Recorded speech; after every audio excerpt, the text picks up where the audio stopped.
Sementara itu pemirsa memasuki masa tenang 6 sampai dengan 8 Desember 2020, Bawaslu melakukan siaga 1 dalam hal pengawasan menjelang pemungutan dan perhitungan suara.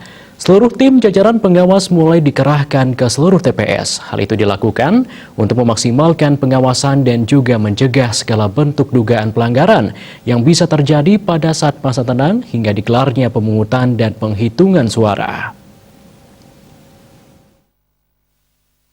Ketua Bawaslu Kabupaten Bangli Inengah Purna mengatakan masa tenang merupakan saat-saat yang sangat krusial sebab segala bentuk pelaksanaan kampanye, bahkan pemasangan alat peraga kampanye tidak diperbolehkan.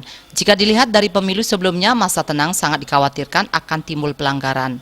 Untuk mengantisipasi hal itu, seluruh jajaran sampai pengawas TPS harus dikerahkan sehingga semua titik di wilayah Kabupaten Bangli dapat diawasi secara maksimal. Pada saat pemungutan dan penghitungan suara, jajaran Bawaslu terutama pengawas TPS bertanggung jawab penuh untuk memastikan seluruh prosesnya berjalan jujur, adil, dan transparan. Pengawas akan mencegah potensi pelanggaran yang rentan terjadi. Anggota Bawaslu Kabupaten Bangli Inengah Mulyarte menambahkan, jelang pemungutan suara, pengawasan juga akan difokuskan terhadap pendistribusian logistik yang dilakukan oleh KPU. Seluruh jajaran Bawaslu hingga pengawas TPS akan dikerahkan untuk memastikan seluruh perlengkapan logistik tepat jumlah dan didistribusikan tepat waktu. Antarini Denpos